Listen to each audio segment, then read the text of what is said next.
ఇప్పుడు నా ప్రియ ప్రేక్షక మహాశయులు వీడియోని ఎవరెవరైతే చూస్తున్నారో ఇక్కడ మీకు వేదాల మీద పూర్తి విశ్వాసం నిశ్చయం కలిగి ఉండాలి. చాలామంది పునర్జన్మని యాక్సెప్ట్ చేయలేకపోతున్నారు, కొంతమంది కొన్ని వర్గాల వారు. అలాగనే మానవ జన్మ తిరిగి మానవ జన్మకే వస్తుంది, పశుపక్షాదులకి వెళ్ళదు అని కొంతమంది చెప్తున్నారు. మరి వేదాలని ప్రామాణికంగా తీసుకున్నారా?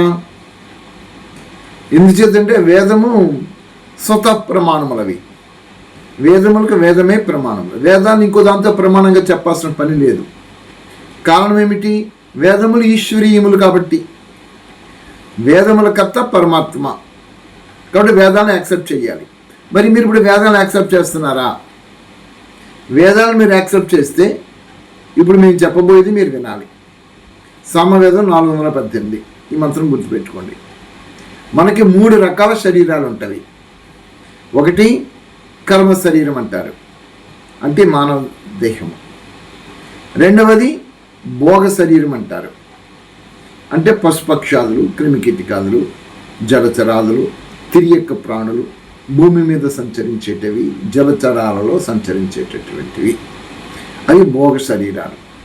మూడవది స్థావర శరీరము, అంటే వటవృక్షాలు.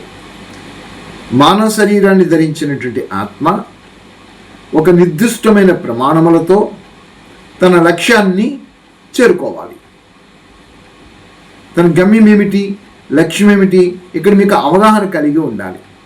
మరి ఆ అవగాహన మీకు కలిగి ఉన్నదా? మొదటి ప్రశ్న మీకే. ఆలోచించండి. మానవ శరీరం మనకి ఎందుకు లభించింది అంటే పూర్వార్ధపు కర్మలు ఏమైతున్నావో అవి సెటిల్ చేసేసుకోవాలి. అందుకే మానవ శరీరం వచ్చింది. ఇది ఒక మార్గం. మానవ శరీరం ధరించిన తర్వాత దీని తర్వాత మళ్ళీ రెండో మార్గం కూడా ఉన్నది. అదేమిటి అంటే జన్మల పరంపరములలోనూ రాబోయే జన్మలలోనూ తను శ్రేష్ఠ సత్కర్మలతోటి అష్టాంగ యోగాంగ సాధన చేసుకొని తనని తనే ఉద్ధరించుకోవాలి. ఎందుకు అంటే ముక్తి ఒకటి ఉంది మనకి. ఆ ముక్తి మార్గానికి వెళ్ళడానికి, ఆ ముక్తి మార్గానికి వెళ్ళడానికి ఈ మానవ శరీరాన్ని మనకు ఆ పరమేశ్వరుడు ప్రసాదించినటువంటి దివ్యమైన వరప్రసాదం. మరి ఇలాంటి మానవ శరీరాన్ని ధరించిన తర్వాత ముక్తి మార్గం వైపుకి నేను వెళ్ళాలి అనేటట్లయితే నేను ఏమి చేయాలి?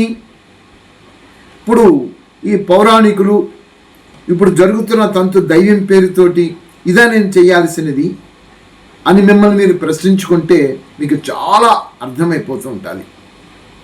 ఏమిటి ఇవన్నీ కూడా మీరు దైవ మార్గం, దైవం పేరుతోటి ఇప్పుడు జరుగుతున్న తంతు ఏదైతుందో ఇదంతా కూడా ఏమిటంటే సకామ కర్మలు, కోరికలతో మీరు కర్మలు చేస్తున్నారండి. మనకి గీతాచార్యుల వారు కూడా అదే చెప్పారు, కర్మణ్యాధికారే మా ఫలేషు కదాచన. కర్మ చేయడానికి నీకు అధికారం ఉందే తప్ప కర్మల యొక్క ఫలం ఆశించకని. కానీ మనం ఏం చేస్తున్నాము? గీతాచార్యుల వారు చెప్పింది మనం వినటం లేదు, వేదాల్ని ఎలాగా చదవటం లేదు, ఉపనిషత్తు దర్శనాలు ఏదో అప్పుడు చూస్తుంటే లేకపోతే అది కూడా లేదు. మరి ఎవరి వెంట మనం ఫాలో అయిపోతున్నాము? మీరు ప్రశ్నించుకోండి ఒకసారి, మీ లక్ష్యం మీకు అర్థమవుతుంది. మీరు ఎవరి వెంట ఫాలో అవుతున్నారు అంటే ఈ బాబాలను, గురువులను, ఈ ఆధ్యాత్మిక సంస్థలు వచ్చి పోయి మీకు వేద ప్రమాణాలతో ఉన్న జ్ఞానమైన మీకు చెప్తుందా? అదేమో మీకే తెలియాలి. దాన్ని నేను విమర్శించను. ఈ మంత్రంలో ప్రత్యక్షంగా చెప్తుంది. ఏమన్నది ఈ మంత్రంలో ఒకసారి చూడండి. జీవాత్మలారా, నా యొక్క ఆహ్వాన, నేను రాబో జన్మలో మానవ శరీరమనే పొందవలెను. పశుపక్షులు, ప్రాకునటి ప్రాణులు, స్థావరములు, మునగ శరీరము వలదు అని భగవంతుని వేడుకుంటున్నాం, ఆ పరమేశ్వరుడిని. ఇక్కడ మీరు అర్థం చేసుకోండి, రాబోయే జన్మలో మీకు మానవ శరీరమే రావాలి. మరి మానవ శరీరమే రావాలనేటప్పుడు మీరు చేస్తున్న కర్మ ఏం చేస్తున్నారు? మానవ శరీరాన్ని ప్రాప్తం చేసుకోవడానికి మీరు ఆచరించవలసిన విధానం ఏమిటి? ఇది ఎప్పుడూ మీరు గమనించారా? ఆలోచించుకోండి ఒకసారి మిమ్మల్ని మీరు. మానవ శరీరం లభిస్తే మరి పశుపక్షాదుల శరీరము అవి ఎందుకు లభిస్తున్నాయి నాకు? ఈ పశుపక్షాదులు ఎక్కడి నుంచి వచ్చాయి? అందులో సంచరించేది ఆత్మే, మానవ శరీరంలోను సంచరించేది ఆత్మే. మానవ శరీరం ధరించిన తర్వాత మీరు మరల మానవ శరీరాన్ని ధరించడానికి కావలసినటువంటి కర్మలు చేయకపోతే, వికర్మలు పెరిగిపోతూ ఉంటే, ఆ వికర్మల యొక్క బ్యాలెన్స్ని మీరు సెటిల్ చేసుకోవడానికి అప్పుడు పశుపక్షాదులకు వెళ్ళిపోతారు, లేదా స్థావర శరీరాలకు వెళ్ళిపోతారు. అంటే భోగ శరీరాలకు కానీ స్థావర శరీరాలు కానీ వెళ్ళిపోతారు. మరి మానవ శరీరాన్ని మీరు పొందుకోవాలి అనుకునేటట్లయితే మరి మీరు కర్మ ఏం చెయ్యాలి అంటే, మొట్టమొదట మీరు టర్న్ అవ్వాలి. దేనికి టర్న్ అవ్వాలి? వేద విహితమైనటువంటి కర్మలతో. వేదం ఏమి చెప్పిందో, వేదం అంటే ఏమి కాదండి, జ్ఞానం అండి. అయ్యా మహాశైలారా, వేదమని చెప్తే మీరు భయంకరంగా వేదాల గురించి మీరు ఆలోచించాల్సిన పని లేదు. వేదం అంటే జ్ఞానము. జ్ఞానం ఏమి చెప్పిందో దాని ప్రకారం మీరు చెయ్యండి. అంటే మాకు జ్ఞానం చెప్పిన ప్రకారం మేము చేయటం లేదా, మాకు జ్ఞానం లేదని మీ కోపాలు రావచ్చు. ఇక్కడ జ్ఞానం అనేటిని ఎందుకు మీరు విడమర్చి మీరు చెప్తున్నారంటే, ఈ జ్ఞానం అనేది పరమాత్మ చెప్పిన జ్ఞానము, మీరు ఆచరించుస్తున్న జ్ఞానము మానవుల చేత నిర్మితమైనటువంటి రచన చేసినటువంటి జ్ఞానము. ఆ జ్ఞానమునకు ఈ జ్ఞానముకు రాత్రికి పగలకి ఉన్నంత తేడా ఉంటుంది. మరి మీరు ఆ జ్ఞానములో మీరేం చేస్తున్నారు, ఈ జ్ఞానంలో ఏం చేస్తున్నారో అది మిమ్మల్ని మీరు అర్థం చేసుకోండి, పరిశీలించుకోండి, మీకు అర్థమవుతుంది. మానవ శరీరాన్ని ధరించిన తర్వాత మనకి కావలసినది ఏమిటంటే, మళ్ళీ మానవ జన్మలోనే ఈ మెట్టు కన్నా ఒక మెట్టు పైకెక్కాలి నేను. అంటే ఇది మర్చియానము, మృత్యులోకం. ఇది ఈ మృత్యులోకంలో జన్మించినటువంటి నేను, మానవలోకంలో జన్మించినటువంటి నేను, ఈ జన్మలో నేను అష్టాంగ యోగాంగ సాధన ప్రారంభించుకుంటే రాబోయే జన్మకి ఇదిని మార్పు చేసుకొని మత్స్యలోకములో మానవ శరీరం నుంచి పితృలోకానికి వెళతాను. అది ఎక్కడ నుండి పితృలోకం అని మీకు అనిపించవచ్చు. పితృలోకం ఎక్కడా లేదు, ఇక్కడ ఇదే పితృలోకం అంటారు. పితృలు అంటే ఎవరు వచ్చారు? జ్ఞానులు, యోగులు, మహర్షులు, పండితులు, విద్వాంసులు. అలాంటి వారి యొక్క సాంగత్యంలో జన్మ తీసుకుంటాను, అది పితృలోకం అవుతుంది. దేవానీయం పితృయాంతి పితృవ్రతాహ దేవానీయంతి అని చెప్పేసి మనకి భగవద్గీతలో శ్లోకంలో చెప్పుకొచ్చారండి. అలాగే మీరు పితృలోకంలోనికి వెళతారు. మీరు పితృలోకములో మళ్ళా మీరు తీవ్ర జ్ఞాన సాధనలతోటి, కర్మ సాధనలతోటి, ఈ అష్టాంగ యోగ సాధనతో మళ్ళా మీరు అందులో నిష్ణాతులు అయిపోతే మళ్ళీ ఆ జన్మలో కన్నా మళ్ళీ ఇంకొక జన్మ మళ్ళీ పైకి ఎక్కుతారు. అది దేవయానం. ఈ పితృయానానికి దేవయానానికి ఏమిటి తేడా అంటే, మానవ శరీరాన్ని ధరించినటువంటి మీరు పితృయానంలోనికి అడుగు పెడితే ఇక్కడ కర్మల శ్రేష్టతం అయిపోతాయి. ఎవరిని ఆశించరు, నిజాయితీతో సత్కర్మలతో కర్మలను బేస్ చేసుకొని మీ జీవనయాత్ర సాగుతూ ఉండాలి. ఎవరి నుంచి ఒక పైసా ఆశించకుండా సత్కర్మలతోటి కర్మయే నిష్ఠ ప్రమాణంగా చేసుకొని మీరు జీవనయాత్ర సాగిస్తారు. ఆ విధంగా మీరు కర్మలను నేర్చుకోవాల్సి వస్తుంది పితృయానంలో. అందులో మీరు నిష్ణాతులను అయిపోయితే అప్పుడు దేవయానంలోనికి అడుగుపెట్టేస్తారు. దేవయానంలోకి ఎప్పుడైతే అడుగుపెట్టేస్తారో సర్వము ఈశ్వరార్పణతోటి దైవంతో ఉంటూ నిత్యము కూడా వేద విహితమైన కర్మలు, వేదాలలో పరమాత్మ ఏమి చెప్పారో దాన్ని తూచా ఆచరిస్తూ తప్పకుండా చేస్తూ ఇక్కడ పితృయానాన్ని కూడా కలుపుకొని దేవయానాన్ని కలుపుకొని యజ్ఞ యాగాది క్రతువులతోటి ఈ యొక్క వేదాధ్యయనములతోటి నిత్యము దైవంతో మీరు జీవనయాత్ర సాగిస్తారు. అక్కడ మళ్ళా మీరు జన్మల పరంపరలో మెట్టు పైకి ఎక్కిపోయిన తర్వాత అప్పుడు మీరు ముక్తి స్థితికి వెళ్ళిపోతారు, అనగా విడుదల చెందుతారు. ఈ దేహం తాలూక పాశములు అంటే కర్మల పాశములు ఏమైతున్నావో సర్వ కర్మల నుంచి పాశం నుంచి విడుదల చెందుతారు. ఈ విడుదల చెందినటువంటి మీరు ముక్తాత్మగా మారుతారు. మారి మీ సొసైటీని ముక్తి చేయడానికి, వాళ్ళని కూడా బంధనాల నుంచి ముక్తి చేయడానికి మళ్ళా మీరు అక్కడ అందులో వెళ్ళిపోతారు. దాన్ని పరిముక్తి స్టేజ్ అంటారు. అంటే మీ చుట్టుపక్కల ఉండినటువంటి సంఘాన్ని మీరు వాళ్ళ యొక్క పాసం నుంచి విడుదల చేయడానికి మళ్ళా మీరు పురుషార్థం చేస్తూ వస్తుంటుంటారు. ఇవన్నీ మానవ జన్మలే. చేస్తూ చేస్తూ ఆ స్టేజ్లో మళ్ళా మీరు ఇంకా ఏవైనా శేషాలు మీలో ఉండిపోతే అవన్నీ తొలగిపోతాయి.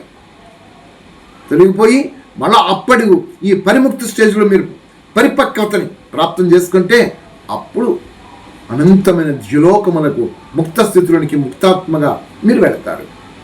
అంతవరకు మానవ శరీరాన్ని ధరించుకుంటూ వస్తుంటుంటారు. అదనమాట ఈ మంత్రం అడిగింది, నాకు మానవ శరీరాన్ని ప్రసాదించి ఈశ్వర, పశుపక్షాదులు కానీ స్థావరములు కానీ ఈ శరీరాలను నాకు వద్దు అని.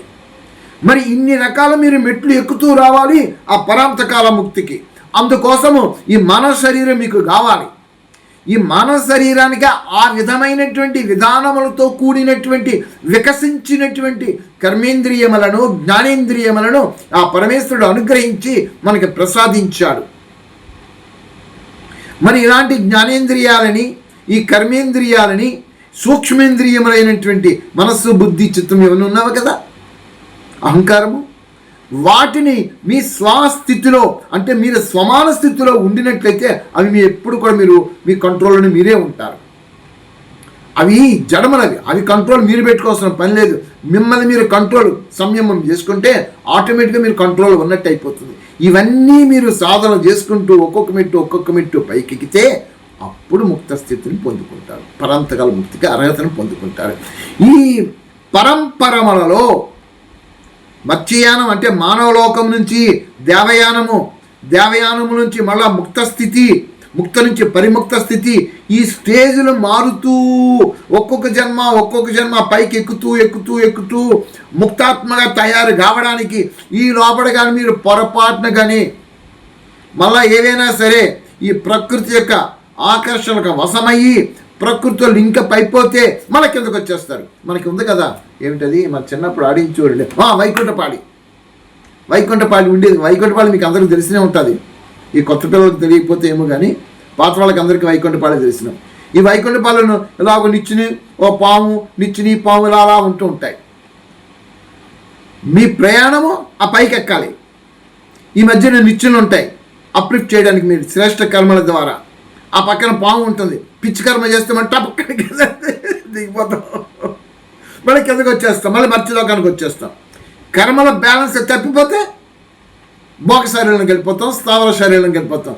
అందు గురించి ఏం చేయాలి, నిత్యము అటెన్షన్ పే చేయాలి మీ గమ్యస్థానానికి చేరుకోవడానికి. మీ లక్ష్యాన్ని భేదించుకుంటూ అక్కడికి వెళ్ళాలి. అందుగురించే ఈ మంత్రం చక్కగా చెప్పింది. నాకు ఏ విధమైనటువంటి ఆ భోగ శరీరములు కానీ అంటే పశుపక్షాదులు క్రిమికీటకములు కాకుండా స్థావరములు కాకుండా మానవ శరీరం నాకు అనుగ్రహించు తండ్రి, ప్రసాదించు ప్రభు.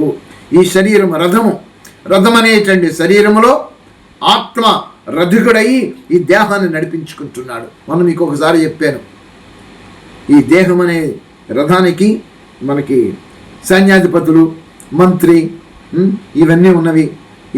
ఆ రథంగా మళ్ళీ దీన్ని ఇంకో రకంగా మార్చుకుంటే దేహం అనే రథాన్ని తీసుకుంటే ఈ కర్మేంద్రియాలు మనకి జ్ఞానేంద్రియాలు ఏమవుతాయి, అశ్వములుగా మారిపోతాయి.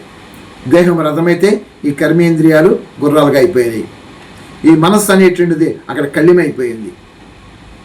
ఈ కళ్ళింతో ఆత్మ అనేటువంటి మనస్సును నిగ్రహించుకుంటూ దేహాన్ని నడిపించండి, మీ గమ్యస్థానం చేరుకుంటారు. ఈ గమ్యస్థానం ఏమిటి, మోక్ష ప్రాప్తి, ముక్తికి వెళ్ళడానికి. అందుకు ఇప్పుడు శ్రేష్ఠ సత్కర్మతో ఆచరించండి. అంటే ప్రతి క్షణం మిమ్మల్ని మీరు అటెన్షన్ పే చేసుకోండి. Check and change. మనసులో సంకల్పాలు రాకపోవు, వచ్చేస్తాయి. అనేక జన్మల సంస్కారాలు పట్టుకుంటే అక్కడ వస్తాయి, ఏం తప్పులేదు. అవి మనసులో సంకల్పాలు వచ్చినప్పటికీ కూడా ఆ పరంపర, ఆ యొక్క వేగాన్ని మీరు తగ్గించుకోవడానికి మీరు కళ్ళెమనేటటువంటి మనసుని మీరు వెనక్కి లాగుకుంటూ వస్తూ ఉంటుంటే అప్పుడు దేహము అనే రథము ద్వారా మీరు ముందుకు వెళ్ళగలుగుతుంటారు. లేని పక్షంలో కళ్ళని వదిలేస్తే గుర్రాలు పరిగెట్టేస్తుంటే రథం ఏమైపోతుంది, బొక్క బోర్లో పడిపోద్ది, కింద పడిపోతారు, కర్మలో చిక్కుకుపోతారు. అంచేత జాగ్రత్తగా ఉండండి.